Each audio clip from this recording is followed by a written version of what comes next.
Exercise. Notice everything arising. Right now, you have the ability to realize your true nature by noticing what is arising in your field effortlessly, just as you did as an infant. Are there any thoughts arising in this moment? Notice how the thoughts are appearing effortlessly. There's nothing you're doing to initiate them. They are arising without any effort. Notice the thoughts impersonally. Instead of thinking, I hear my thoughts, just notice that thoughts are arising. Are there any sensations or emotions arising at this moment? Notice how they too are arising effortlessly. You're not doing anything to create them, and they do not belong to you. They are just arising without effort. Are there any sounds arising at the moment? Notice the sounds also, how sounds also arise effortlessly and in the same awareness as thoughts and sensations. Any sense that something is within me or outside of me are concepts you've been taught. Notice how everything is arising equally in the same field of awareness. When you do this, you are functioning from effortless being, from unity consciousness.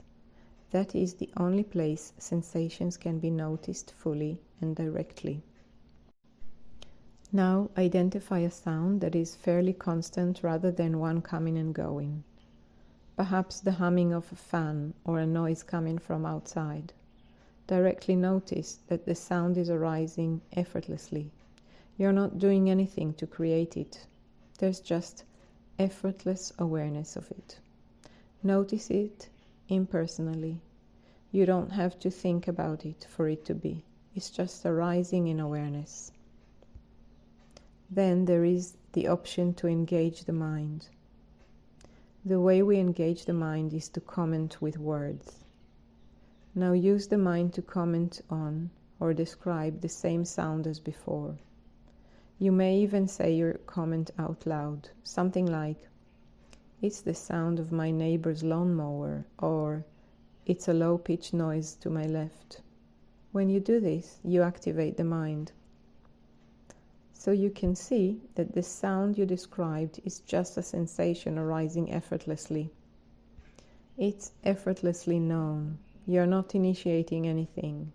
You're not making that sound happen. The mind is not required.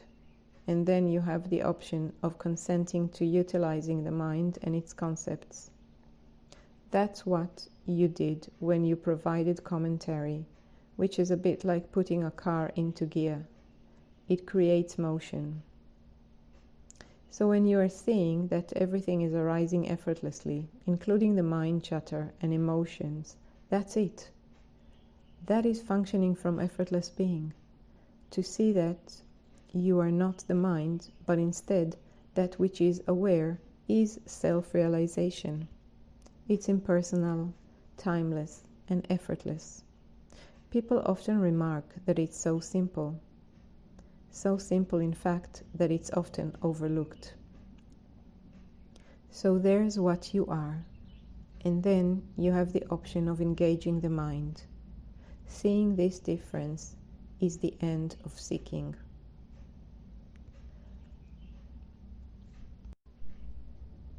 Where we've gotten into trouble is in believing that everything we experience comes through the mind, when in fact it's being registered directly in awareness first. The sound of the neighbor's mower is just a sensation effortlessly arising. But seen through the mind, it can seem like an annoyance and lead to all sorts of drama. The mind is meant to be a useful tool that we can access when needed, but instead it has become our identity. You can repeat the above exercise with all sensations, taste, pain, the sound of a voice. None of these are created by or personal to you. There is first awareness of them, then there is the option to make them personal. Now you can see the distinction between effortless being and engaging the mind, and it's in this distinction that you are able to unplug your energy from the mind. This means, instead of being a slave to thoughts and emotions, you can return to being guided by infinite being and allow life to unfold in magnificent ways, effortlessly.